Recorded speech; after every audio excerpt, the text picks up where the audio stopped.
Фокус върху семейството с участието на доктор Джеймс Добсън.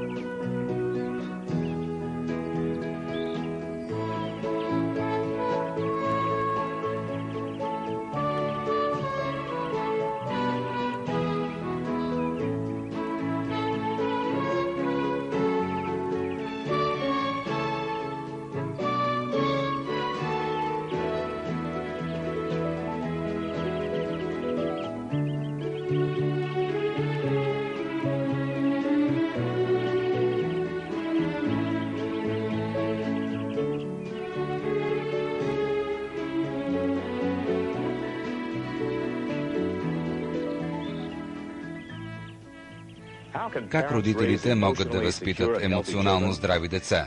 Един от отговорите на този въпрос е да се намери деликатния баланс между любов и контрол. За много родители това е трудно.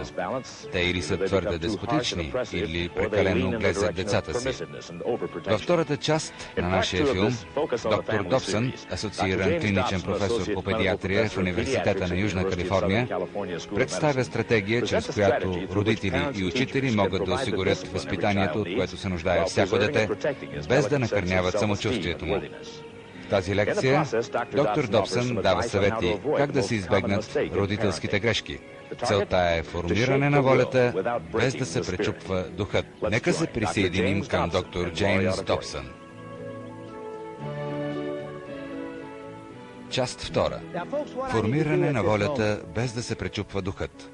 Скъпи приятели, това, което искам да обсъдя с вас сега, е най-често срещаната грешка, която допускат родители и учители при работа с своеравното дете или при дисциплиниране от всякакъв вид. Тя е свързана с използването на гняв, за да се мотивира детето, вместо за това да се използва действие. Гневът не мотивира човешките същества. Не става така. Не действа с вас, не действа и с мен. Представете си, че тази вечер, като се прибирате в къщи, карате с превишена скорост, карате с 80 км в час при ограничение на скоростта 40 и виждате полицай, който стои зад ъгла. Той няма полицейска кола, нито пистолет, нито пагони, не може да ви напише разписка за глоба. Няма мотоциклет, не може да ви догони. Има право само да стои зад ъгла и да ви крещи, докато преминавате. Ще ви накара ли това да намалите? Разбира се, че не. Може само да му махнете, като го подминавате. Неговия гняв няма да ви накара да промените начина си на шофиране. На вас не ви пука дали той е ядосан или не. Това няма нищо общо с вас. Той не влиза в мотивационната ви система. Това, което наистина ще промени начина ви на шофиране, когато карате с 80 км в час, а имате ограничение на скоростта 40 и видите в огледалото да ви приближава полицейска кола с хиляди просветващи червени светлини и полицаят ви даде знак да спрете отстрани, след това застане пред вас 2 метра високо, бут в кожени бутуши. Той изглежда толкова безупречен и гласът му е като гръм. Господине, скоростта ви е засечена с радар и той показва, че се движите с 80 км в час в зона, където допустимата скорост е 40. Мога ли да видя шофьорската ви книжка, моля? Той не е ядосан. Не удря сумно по капака на колата, не викваш ти защо караш толкова бързо.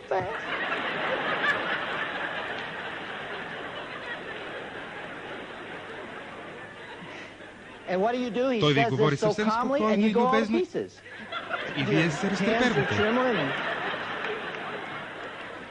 Трескаво ровите за шофьорската книжка. По челото ви избива пот, целият треперите. Защо? Той не е направил нищо, държи се любезно, почтенно. Всичко, което иска от вас е шофьорската книжка, но това, което се кани да направи с това малко парче хартия, ви е болезнено неприятно. Неговото действие променя начина ви на шофиране, а не гневът му. Ако той започне да показва гняв и враждебност към вас, тогава е загубил. Това не действа. Това убива неговия авторитет. Точно за това го учат да бъде толкова резервиран. Точно за това го учат да бъде така важен. Трябва му доста време, докато се научи на това. Момента, в който изгуби това и започне да показва емоциите си, авторитетът му започва да се слива. Защо мислите, че в съда поставят съдията в черна роба точно над вас и всеки става прав, когато той влиза? Защо не виждате неговите емоции? Защото властта му го изисква. Властта изисква определена решителност и увереност. Гневът е най-слабия мотиватор. Той не действа при децата и убива вашата власт и лидерство вкъщи. Учителите също правят тази грешка. Неотдавна чух по националната телевизия едно изказване на учителка, която твърдеше, че много обича професията си, но мрази всекидневната си работа, защото трябва да я ядосана на децата по цял ден, за да ги накара да свършат нещата, изисквани от нея. Виждате ли, тя прави грешката да използва гняв, за да мотивира децата. През 1960-та преподавах на 6-ти клас и в съседния клас имаше една учителка, която нямаше представа за принципите получавани тук. Когато нейните ученици успееха да я ядосат, когато я разгневяваха напълно и тя преминеше тази въображаема линия, тя се качваше на катедрата и надуваше една свирка. Учениците обожаваха това. Тя бе доста тежичка жена и по време на обеда децата крояха планове как да я накарат да се покачи на катедрата. Можете да си представите колко глупаво изглеждаше, като надуваше тази свирка. Тя не извършваше никакво действие, беше ядосана и това я караше да се държи по начин, който най-малко желаеше. Гневът не мотивира. Казвали ли сте някога на децата си: "Казвам ти за последен път"? Вървите след тях и казвате: "Защо не го направи правилно, Джак? На теб говори, момче, защо винаги го правиш погрешно?" И вие повтаряте това толкова пъти, че той вече не ви чува. Все едно живеете до ЖП линия и влакът преминава на 8 пута от вас, а вие въобще не го чувате. Разтърсва цялата ви къща, а вие въобще не го усещате, защото гневът не може да ви мотивира. На вашите деца не им пука дали вие сте ядосани. Всъщност аз мисля, че на тях това им харесва. Да накарат огромен, мощен, възрастен човек да се принизи до сълзи, гняв, отчаяние. За тях е триумф безмилостния сблъсък на вашите воли. Това е борба. Нека сега да ви дам един по-добър начин, но първо искам да ви опиша какво става в дома дадена вечер. Ако слушате внимателно, можете да откриете някои характерни черти и от вашето семейство. Нека наречем тази ос тук долу време. Дадена вечер започва от точка 0 във времето по определение. Това означава моментът, в който децата се прибират в къщи от училище. Това представлява точка 0, след което преминаваме през цялата вечер. Нека да поставим тази ординатна ос тук и да я наречем емоция. Това е гневът между родител и дете. И нека заради примера да приемем, че започваме от нула в емоцията в този момент. Вие не сте ядосани на детето. То си идва от училище, вие го поздравявате, водите го в кухнята, давате му мляко бисквити и вечерта току-що започва. Точка 0 в емоцията и ще предположим, че това е начална точка във време и емоция. Но, приятели, те не са едно и също място в този момент. Джони е станал 6 часа сутринта, започваме да тича, да скача, да се катери, да къса, да дърпа, да бута, да пръщи от енергия през целия ден. Тича да хване автобуса, след това тича нагоре-долу из него по целия път до училище, катери се върху разни неща, слиза от автобуса, тича из двора на училището, докато извъни звънецът, след което следват обичайните дейности за деня. През междучасието, обедната почивка, се върти по лостовете, след училище играе в футбол, хваща автобуса и отново тича през цели път до вкъщи. Влиза от дома и все още пръщи от неизразходвана енергия. Никога не съм го разбирал това. Всъщност ми е доста неприятно, но факто си е факт. Мама обаче не е в същото положение. Нейното положение е доста по-различно. И тя е станала в 6 часа сутринта. Приготвила е закуска за всички. Оправила е всичко, изпратила е децата на училище и след това е почистила. Може да е тичала след няколко току-що проходили мълчугани цял ден. Става 3 след обед и децата започват да се прибират от училище. А мама е уморена. Тя е на крак от 6 часа сутринта. Така че имаме 7, 8, 9, 10, 11, 12, 9 часа. И все още я чака дълга вечер. защото трябва да отиде да напазарува, да сготви, да разтреби, да изкъпе децата, да смени пелените на бебето, да даде 8 чаши вода на децата и да каже молитвите преди лягане. Само мисълта за всичко това ме потиска. Тази мисъл потиска и нея, защото на нея все още остават колко? 4, 5, 6, 7, 8, 9 или 6 или 7 часа работа. И това са нейните най-тежки часове. Така че мама вече е под напрежение. Тя все още се усмихва, въпреки че идва да плаче, защото тепърва трябва да приготвя и вечеря. И точно в това време Джони си идва и започва да я нервира. Най-напред той не може да намери какво да прави. Вие го познавате, нали? Затова тормози всички около него. Дразни малкото си братче, дърпа кучето за опашката, разлива водата на кучето и просто се мотае наоколо, без да знае какво да прави. Най-накрая отива при шкафа с играчките и започва да измъква най-различни неща оттам. А на мама вече е ясно кой ще прибира всичко това. Тя започва да му крещи да отиде да си измие ръцете в банята, защото вечерята ще изстине. Джони го няма за около 9 минути и накрая се връща, като ръцете му са все още мръсни. Това се случва почти във всеки дом. Всяка вечер има една борба, която непрекъснато продължава. Мама се сгорещява все повече и повече, крещи, предупреждава и раздразнението нараства. Накрая се стига до онзи съдбовен момент, наречен време за лягане. И той е зареден с емоции. Тя казва на Джони да влезе във ваната, а той не е свикнал да прави нещо, което не иска. Той се седи на пода, а тя казва: млади момко, чуй ме най-после. Утре си на училище и аз искам да станеш, да си прибереш нещата и да влезеш във ваната. Това звучи ясно. Прибери си нещата и влез във ваната. Обаче за Джони няма такъв смисъл. За него това означава: започни да мислиш, да си прибереш нещата и да влезеш във ваната. Майка му ще падне, ако той стане и наистина го направи. Той не прави такива неща, които не иска, когато тя го казва по този начин, защото не е длъжен. Тя не го очаква от него и е нямала такова намерение той да го направи веднага. Това е просто едно ранно предупреждение.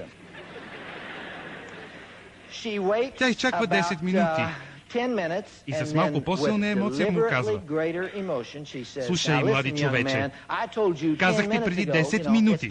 Това все още не означава направи го. А просто, че вече сме близо до момента. Той осъзнава нейната роля, тя осъзнава неговата. Те минават през това по 10 пъти на ден. Всеки път, когато тя иска нещо от него, което той не иска да направи. Напрежението нараства и накрая тя избухва. Това, което казва в тази емоционална експлозия, тя наистина не издържа повече и начертава една линия и му казва: млади човече, повече няма да говоря. Сега вече ще направя нещо по въпроса. Тя казва: вече съм готова да направя нещо. Гневът казва, това е гневът, готов съм да предприема действие. Това, което ме изумява при децата, е, че те знаят много добре къде е границата. И би трябвало да го знаят, защото вие го изразявате по много начини. Първо вие използвате и фамилното им име в този момент.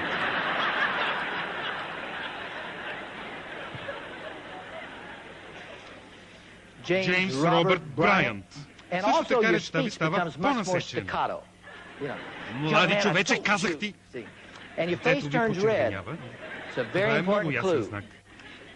Това, което ми изумява при децата, е, че те ви докарват до очертаната от вас линия, където сте я поставили. Това е линията. Ня преминава или ще последва действие. И ще се блъскат в нея.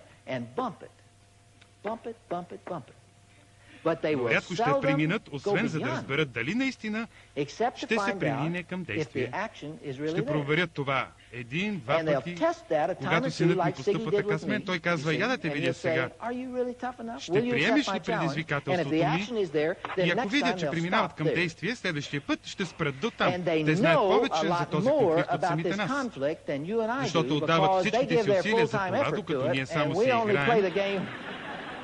Когато сме изправени пред това, мога да ви дам толкова много примери за това. Ширли и аз имаме един много добър приятел, който има 4 от най-прекрасно възпитаваните деца, които съм виждал. Просто мисля си, че те са се случили такива. Но те се държат прекрасно и са любящи. Аз пристигнах на летището в Денвър и ги видях за първи път. И докато изляза оттам, едното ме държеше за ръка, а другото ме беше прегърнало. Те просто са такива. Родителите са свършили една чудесна работа чрез балансиране на контрол и любов. Но също така и тя ги изпитват. Бащата им разказва, че веднъж те били на ресторант и малкият им 5-годишен син започнал да ходи по нервите на всички наоколо, питайки: кой се разпорежда тук? Бръкнал във водата и изпръскал сестра си в лицето. Държал се нагло с майка си, като търсил начин да се опровергае властта. Накрая на бащата му писнало, синът достигнал линията на действие, той го извел от ресторанта до паркинга, където зад колата го достоил с боя, който малкият мълчуган си бил изпросил. В ресторанта имало една жена, която видяла всичко това и много се ядосала. Тя станала, отишла на паркинга, заплашила с пръст бащата и казала: ей, пусни това момче, ако не го пуснеш, ще извикам полиция. 5-годишното клапе, което скачало нагоре-надолу и плачело, веднага престанало да плаче и погледнало към баща си с въпроса: какво и става на тази жена, татко?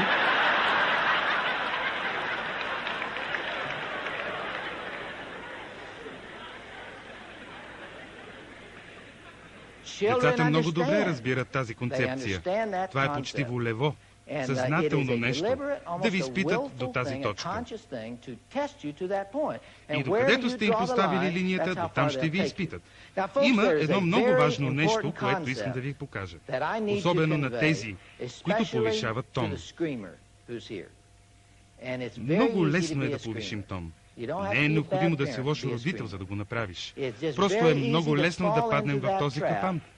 Да викаме, да крещим, да се взбесим.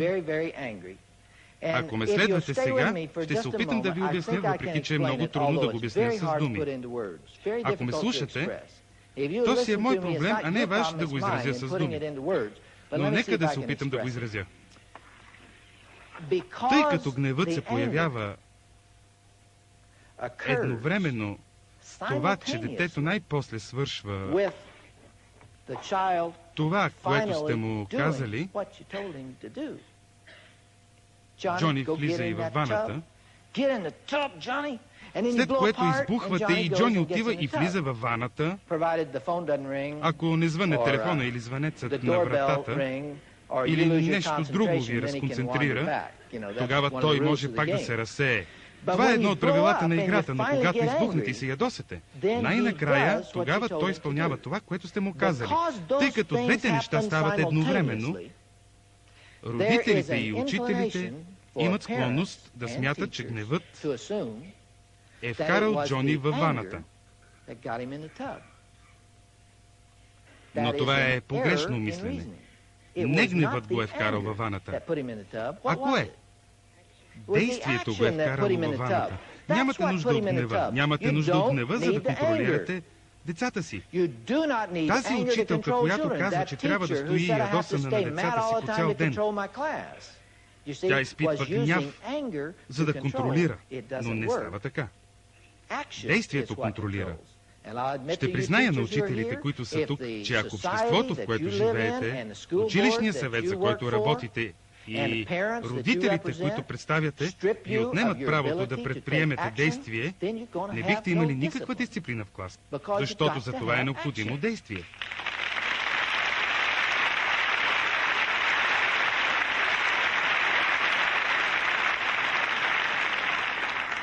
Нямате нужда от гнева, за да се справите с ситуацията. Нека да се върнем отново на нашия пример. Малкият Джони си стои на пода. Какво трябва да му кажете? Как можете да го вкарате в леглото без гняв? Мисля, че е мъдро да му кажем: Джони, чуй ме сега. Искам да оставиш за малко това, което правиш, и да вдигнеш глава. Не трябва да преустановяваш заниманието си, но само ме погледни. Искам да ме гледаш в очите. Нека да те видя. Слушаш ли ме? Това, което ще ти кажа сега, е много важно. Така че искам да ме чуеш много внимателно. Имаш още 20 минути да се занимаваш с това, което правиш. Знам, че се забавляваш и не искам да те спирам. Сега искам да дойдеш с мен и да нагласим часовника за 20 минути. Знаеш колко са 20 минути, когато... Ето тази стрелка отиде ето там. След 20 минути звънецът ще звънне, можеш да правиш каквото си поискаш за 20 минути. Забавлявай се, но сега ме чуй. Слушаш ли ме? Това е много важно. Когато го чуеш да започне да звъни, не 5 минути по-късно, не 3 минути по-късно, не 1 минута по-късно, не 10 секунди по-късно, но когато ти звъни в ухото, искам да станеш и да се отправиш към банята, без да се връщаш. Ако имаш някакви въпроси, сега е време да ги зададеш. Вие ясно установявате границите, предварително, като му показвате какво е приемливо и неприемливо поведение. Вие не сте му крещяли, не сте го заплашвали, просто сте му казали: това е, което искам от теб. Всяко дете има нужда да чуе от някого: това е, което искам от теб. Ако не сте свикнали да действате по този начин с него, звънецът ще извъни и той няма да се помръдне. Така е било научено. То ще ви чака да се разгневите. Сега искам да бъдете много мъдри. Ето, сега сте отново тук. Вие можете да поставите черта ето тук, тук. Няма значение къде я поставяте. Трябва след нея да сте готови да предприемете някакво действие. И там ще бъдете в безопасност. Така че нека да се върнем отново към тази ситуация. Казали сте му какво искате да направи и то не се помръдва. Какво ще направите? Трябва да сте готови да предприемете някакво действие и това да бъде в съвсем ранен период. Нещо, което е трудно за много родители. И така да му кажете: това няма да мине следващия път. Ако не можете да измислите какво да направите, аз имам едно предложение в книгата "Смелостта да възпитаваш". Да се възползвате от един малък мускул, който се намира на еднакво разстояние между врата и рамото. Казва се трапецовиден мускул. Когато го стиснете, той изпраща малки съобщения до мозъка, които гласят: на всяка цена не повтаряй това.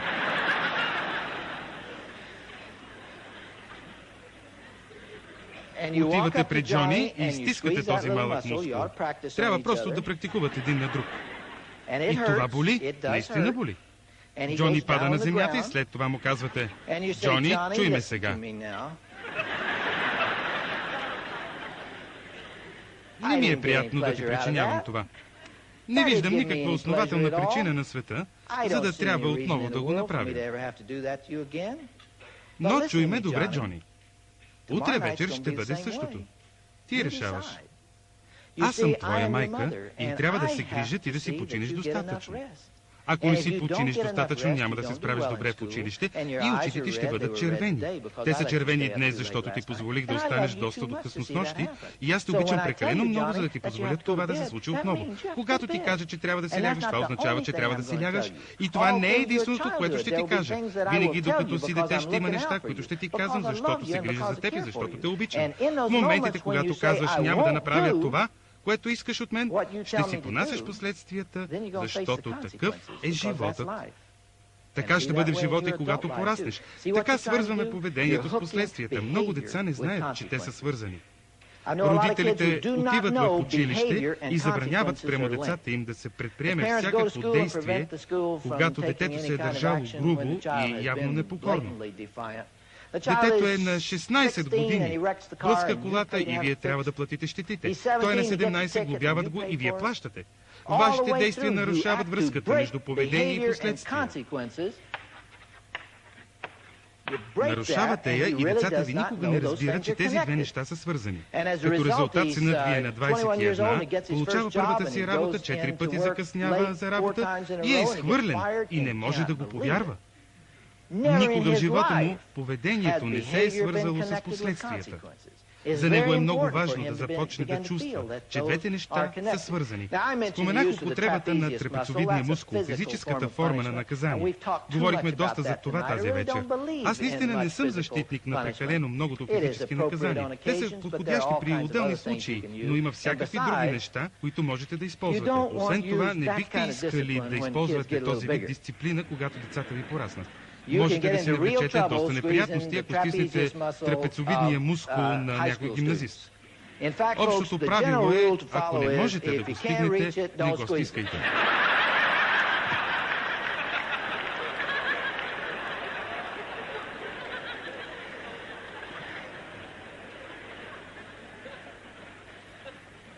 Казах да не се ограничавате само с физическото наказание по никакъв начин. Нека да ви дам един пример. Обзалагам се, че много от вас тук като родители са имали същия проблем, който ние имахме, когато дъщеря ни стана 5-ти клас. Диней ставаше от сън обикновено малко по-късничко. Вие вероятно нямате този проблем. Но Диней е прекалено взискателна към своята стая.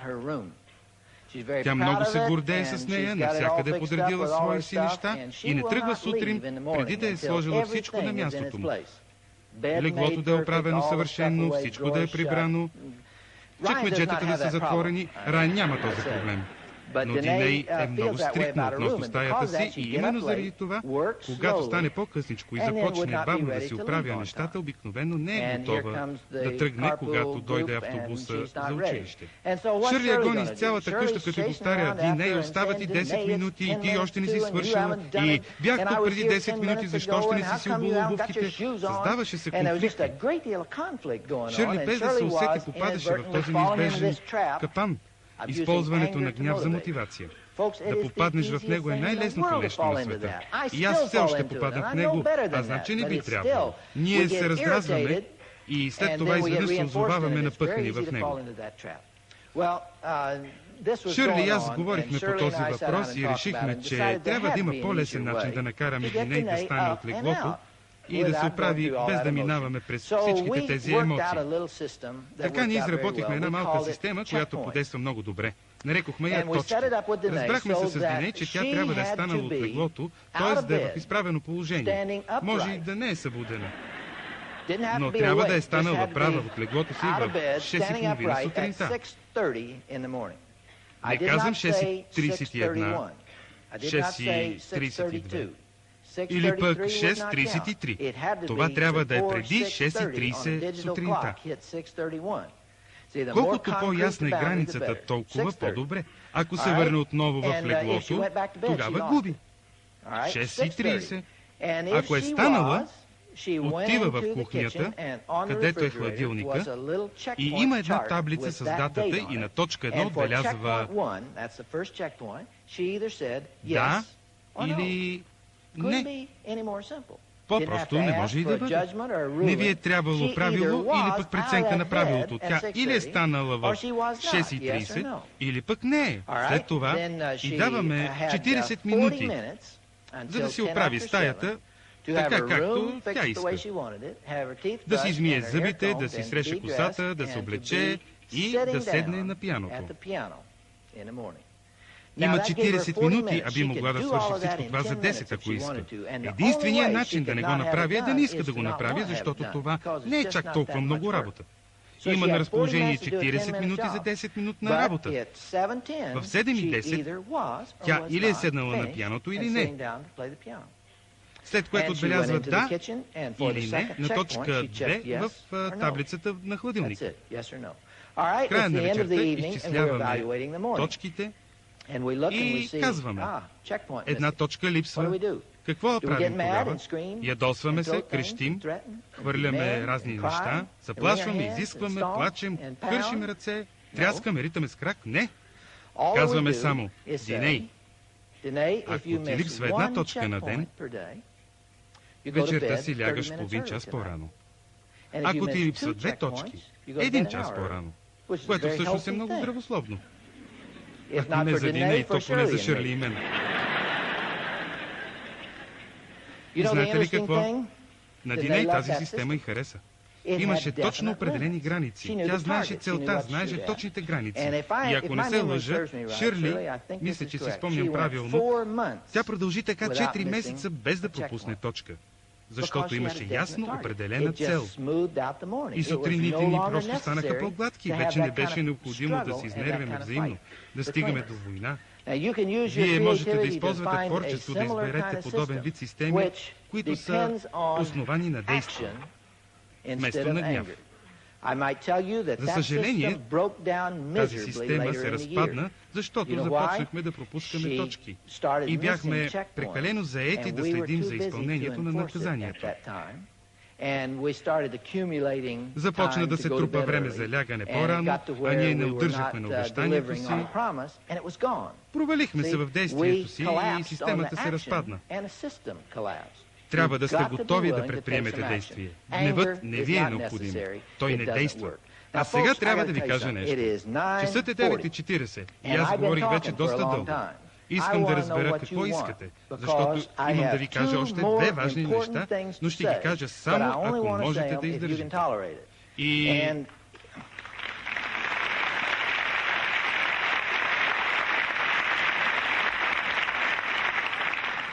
Благодаря ви за това излияние на любов. Това бе най-слабото ръкопляскане, което съм чувал. Ако всички останете... Добре, ще го спомена много набързо. Тъй като говоря много за дисциплината и наказанието, което върви редом с нея и за приемането на детските предизвикателства, хората често не ме разбират и смятат, че използвам същия подход и когато детето навлезе в юношеския период. Това не е вярно. Трябва да се установите като лидер в ранните години и след това просто да си играете ролята и да отстъпите. Отворете ръка и пуснете детето само. Малко бунт понякога е здравословен. Ако не, детето ще навлезе в своята зрялост с отношението на мамино детенце. А това не е здравословно. И част от това разкъсване на плътта в юношеските години е болезнено, но необходимо. И, скъпи мои, бих искал да знам, кой е тук? Мога ли да видя ръцете на тези от вас, които считат себе си за посветени християни? О, Боже, това е страхотно. Сега не искам да ви обидя останалите, които не са такива, но сега ще се обърна към тези, които вдигнаха ръце. Мисля, че за християните това е още по-трудно да ги пуснат, защото ние толкова се притесняваме за резултата. Не, че другите не се притесняват, но ние имаме по-специфични притеснения.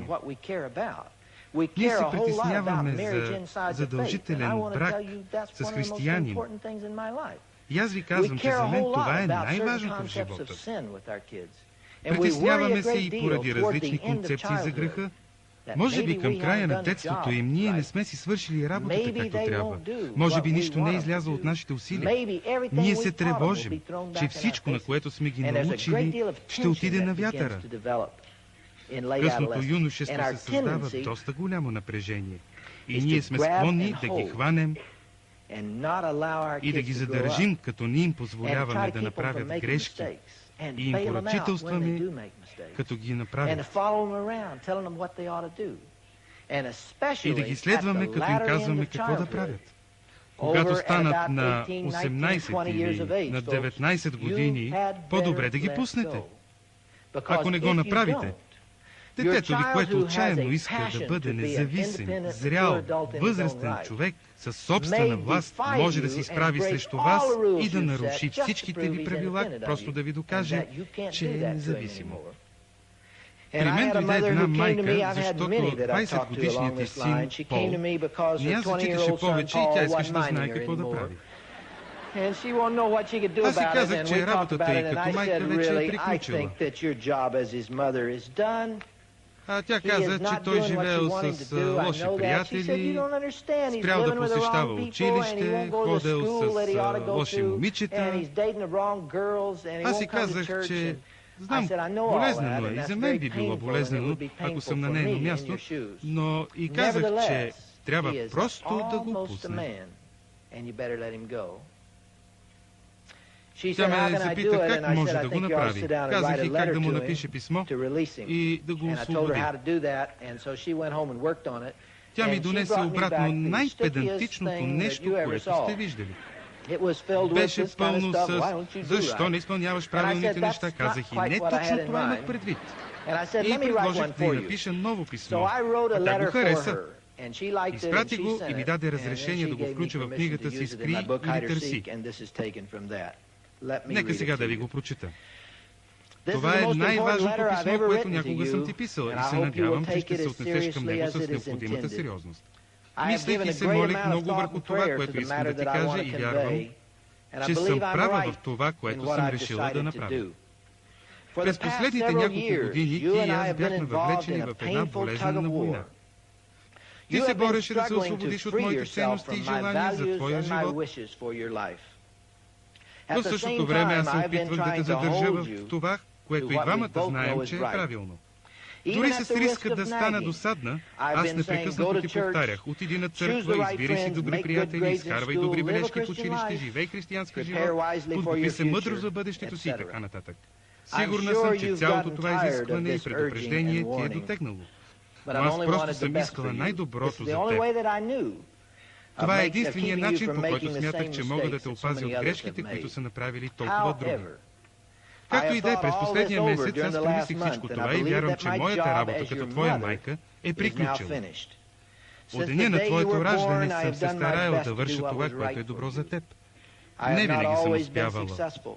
Правила съм и грешки и много пъти съм се проваляла. Някой ден ще разбереш колко е трудно да бъдеш добър родител. И тогава може би ще ме разбереш по-добре. Но има една област, в която никога не съм се колебала. Обичала съм те от цялото си сърце. Не мога да опиша дълбочината на любовта си към теб и привързаността си, която не се е променила. Тя винаги ще си остане същата, въпреки че нашето взаимоотношение ще се промени от сега нататък. Що се отнася до сега, ти си свободен. Можеш да отхвърлиш Бога или да го приемеш. Изборът е твой. В края на краищата ти ще отговаряш единствено и окончателно пред Него. Можеш да се ожениш за когото си искаш, без да ти се меси изобщо. Можеш да отидеш в какъвто си искаш колеж. Можеш да се провалиш или да успееш в живота. Пътната връв вече е прекъсната. Не казвам всичко това от гняв или огорчение. Все още ме грижа какво става с теб и се притеснявам за твоето благополучие и ще се моля за теб всеки ден. Ако дойдеш при мен за съвет, ще ти го дам. Но отговорността сега се премества от моите рамене към теб. Сега си вече зрял мъж и трябва да вземеш собствени решения, като си понасяш последствията за това. През целия си живот съм се опитвала да изградя от теб система за ценност, която да те подготви за този момент на независимост. Това време дойде и аз изиграх своята роля. Аз вярвам в теб, Пол. Ти си надарен и благословен с много неща. Вярвам, че Бог ще те води и ще направлява стъпките ти и затова съм пълна с оптимизъм за бъдещето ти. Но независимо от резултата, сърцето ми винаги ще има особена нежност към моя любим син. Дали ще го кажете или ще го напишете, трябва да дойде момент, в който да кажете: изпълних своята роля и сега те пускам сам. Някои християнски лидери не са съгласни, затова искам да ви отпратя към Библията историята на блудния син. Бащата в тази ситуация символизира Бог. И той пуска сина си. Трябва да предположим, че той е достатъчно голям да взема собствени решения. Бащата знаеше какво ще направи сина. Щеше да тръгне с проститутки, да се въргаля с прасета, знаеше, че ще похарчи всичките си пари, но трябва да предположим, че момчето е било достатъчно голямо, за да вземе това решение, бащата да го пусне, и го пусна с такава любов, че момчето можеше да се върне с достоинство и уважение, когато се упомни. Много интересно следват стиховете в Living Bible, където се казва: никой не му даваше нищо. Следващия стих гласи: когато най-после се упомни. Знаете ли кое го накара да се упомни? Той огладня. Татко се грижеше доста добре за него. Дори работниците му се храниха по-добре от него. Татко бе богат фермер и можеше да прати слугите си да намерят момчето в онази далечна страна. Можеше да измисли хиляди начини да го накара да се върне, да подкупи хора да го доведат, но вместо това той изгладня достатъчно, за да се върне само и да се покае. Смятам, че ние трябва да направим същото и с нашите деца. Как ми се иска да имах повече време да поговоря за това. Сега е излязла една книга, която не е християнска, има неприличен език, но предава същото послание. Казва се "Какво стана в действителност с класа на 65-та". Разглежда се класът от 65-та и се проследява какво става с децата в период от 10 години. След 10 години техните родители все още ги засипват с пари, купуват им коли, казват им: ела си вкъщи, живей с нас, или пък: горкичкият ми син, ти взимаш наркотици, ще ти измъкна от затвора, ще ти намеря най-добрия адвокат. Вие трябва да поставите основа. И ако сте вградили в тях ценности и това уважение, за което говоря, тогава ще има върху какво да строите, когато дойде този момент. Просто бързам сега и няма да разглеждам изцяло този проблем, защото не искам да ви претоварвам. Работили сте цяла седмица и така нататък. Аз получавам много писма от хора, които се борят със своите семейни проблеми. Някъде около 1500 писма на месец от хора с семейни проблеми. И най-ужасното нещо за мен на този етап е неспособността да отговоря на нуждите на тези, които търсят помощ от мен. Ужасно потискащо е. Потискащо е да не можеш да посрещнеш нуждите на тези, които се обръщат към теб. До януари 1976 аз отговарях на всяко писмо, но това ми отнемеше целия ден. Пишех цели беседи в писмата си и не си върших работата. Бях принуден да напиша едно писмо образец, което гласеше, че бих искал да помогна, но времето ми е ограничено и не съм в състояние да помогна. Но ми беше болезнено да го изпращам, затова все още отговарям на много писма. Особено като това, което получих от една жена, която пише, че като дете е била мразена. Нямала приятели. В училище била най-отбягваният човек. Телефонът ти никога не звънял.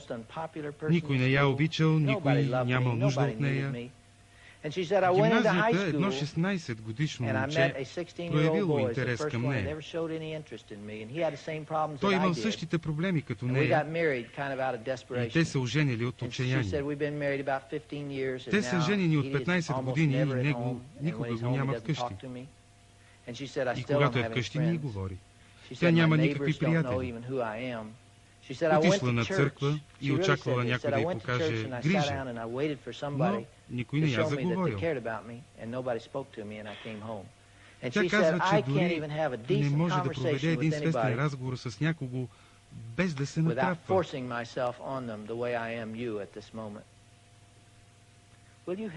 Тя ме молеше за помощ и как да изпратя писмо с думите: съжалявам и Бог да те благослови, много съм заед, но ти желая всичко хубаво, пази се на топло и яж здравословно и така нататък. Това ме боли, но нямам отговор за този проблем. Това си е мой проблем. Това бе едно писмо, което дойде от цялата купчина. Аз не познавам тази жена, не знам коя е, но тя казва: скъпи господине. Но преди да ви го прочита, трябва да ви кажа нещо. То поставя най-главния акцент на цялата ни вечер. Задачата ни тази вечер е да формираме волята, без да пречупваме духа. Цяла вечер говорех, че волята действа с пълна сила от момента на рождението. Не трябва да я развивате. Тя си е вградена в нашата система. Волята е направена от стомана. Можете да я моделирате, можете да я пречупите. Бог ви е дал тази отговорност. От друга страна, духът е най-крехкото нещо в човешката природа. Духът на детето се занимава с неговата стойност. И можете да го пречупите без дори да се опитвате. Понякога с хумор, семейството, който отива твърде далеч, или когато сте толкова заети, че другите не знаят, че са обичани. Всяко нещо, което засяга стойността на детето, засяга и неговия дух. Трябва да бъдете много внимателни с духа. Ако установите граници и ги спазвате, това няма да нарани детето, но внимавайте много. Правите ли нещо, което казва: ние не те обичаме, нямаме нужда от теб, бихме искали да те няма, защо не си като брат си, защо не си като сестра си? Тези неща са много опасни. И това е писмо, което илюстрира този факт. Скъпи господине, повече от всичко на света, искам да имам щастливо семейство. Това е тъжната част, защото шансът ми не е голям. Има момиченце на 7 години и момче на 10. Те не се разбират. Момчето не се разбира и с баща си и аз се хващам да крещя на сина си. Забележете, две неща, с които се опитвам да ви кажа тази вечер. Първо, нейният единствен начин на дисциплина е да крещи, и второ, тя непрекъснато повтаря: не знам какво да правя. Това е липса на ръководство. Добре, аз се хващам да креща на сина си, за да го спра, да не ударя и да не рите сестра си. Учителят му казва, вие учителите ще оцените това, че трябва да се научи да се държи по-добре с съучениците си. Този учител учи 5 години, за да се научи как да казва това. А децата му се качват на главата и той казва: трябва да се научат да се държат по-добре. Той има проблеми в училище и в училищния автобус. Не може да се прибира от училище без да се сбие с някого. Затова отивам да го взема и да го прибирам. Умен е, но правописът му е много слаб и мрази да пише. Импулсивен е и бързо избухва. Нашият педиатър казва, че всичко е в негова полза. Той е висок, силен, но Били рядко има време да върши нещо градивно. Обича да гледа телевизия, да играе във водата, да копае в пръста. Той е на 10 години. Много сме разтревожени за храненето му, но не сме в състояние да направим нищо по въпроса. Той пие мляко и яде желе, бисквити и припечен хляб. Сега тя ви казва кое е здравословно. Преди ядеше кренвирши и салам. Умира за шоколад и дъвки.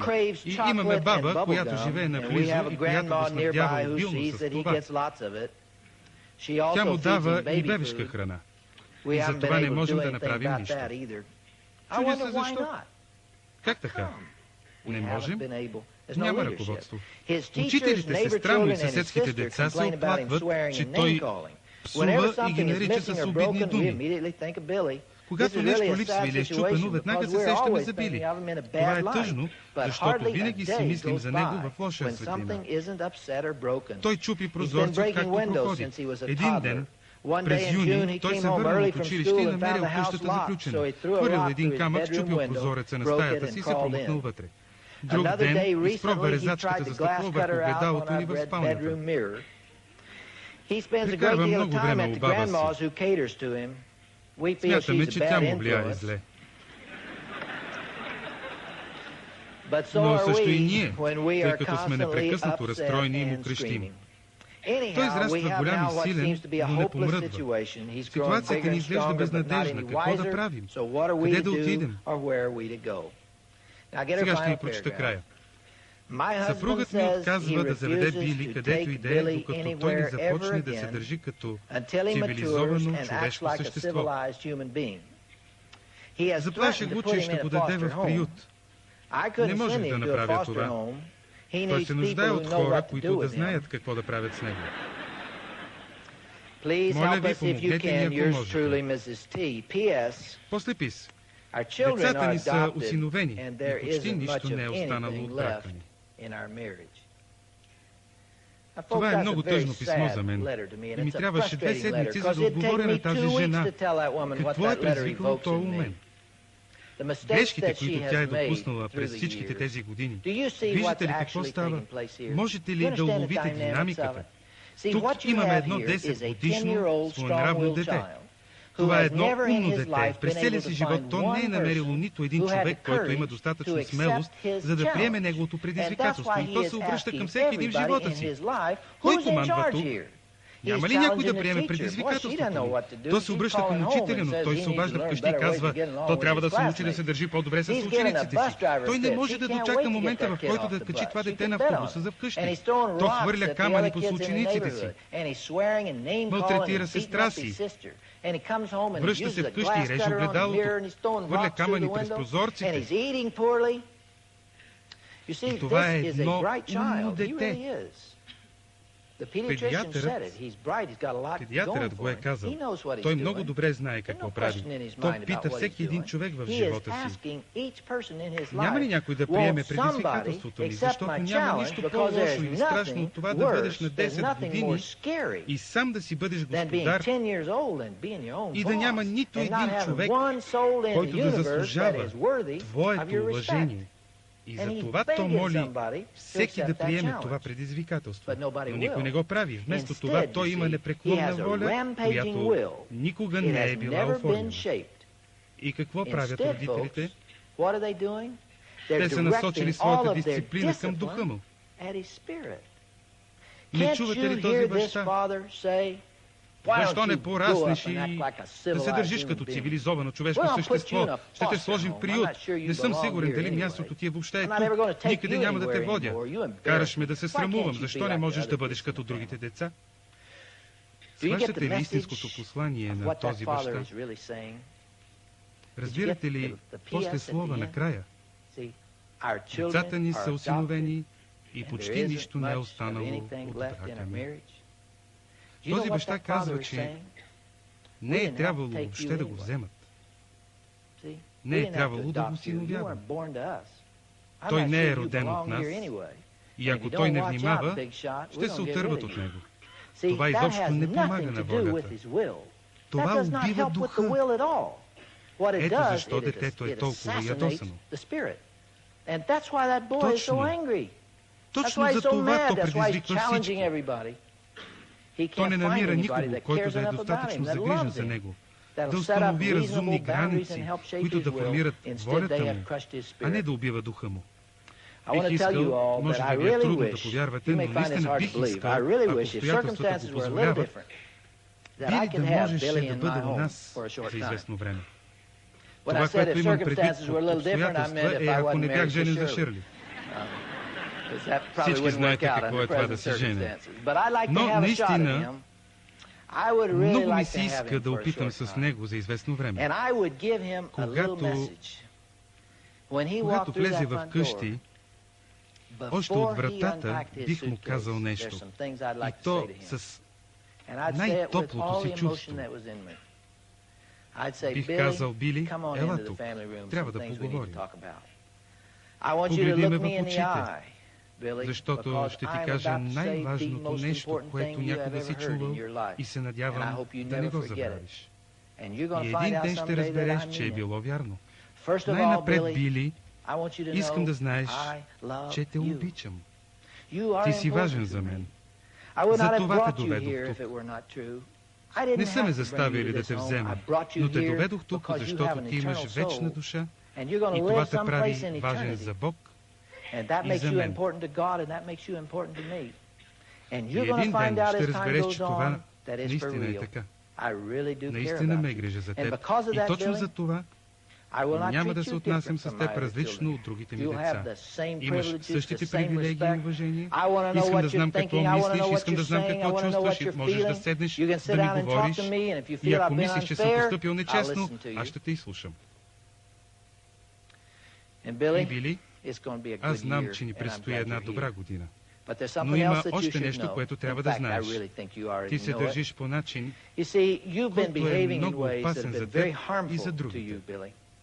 Ти чупиш прозорци, не се храниш правилно, не учиш в училище, тормозиш сестра си. И двамата знаем за какво говоря. Знам, че на теб не ти харесва. На мен също. Но ние ще го променим, защото съм достатъчно загрижен за теб, за да ти помогна да го промениш. Знам, че и ти искаш това. Така че чуй ме. Това, което ще ти кажа, е много важно. Ще ти покажа много ясно какво очаквам от теб. Ще го напишем заедно. Ще бъде доста стриктно и може да ти се стори трудно да устоиш в тези граници. Но това са същите граници, в които стоят моите деца. И ще го направим много, много ясно. Сега, Били, може понякога случайно да нарушиш някое правило. Но това не ме притеснява. Не се притеснявам, Били, от твоите несполуки и грешки. Но след няколко дни ти ще се изкушиш да си зададеш един въпрос. Какво би направил той, ако не изпълня това, което иска от мен? Този момент ще дойде и тогава ти нарочно ще престъпиш едно от тези правила. Не защото си забравил, но нарочно. Сега, Били, чуй ме много внимателно. Когато това стане, ще те накажа.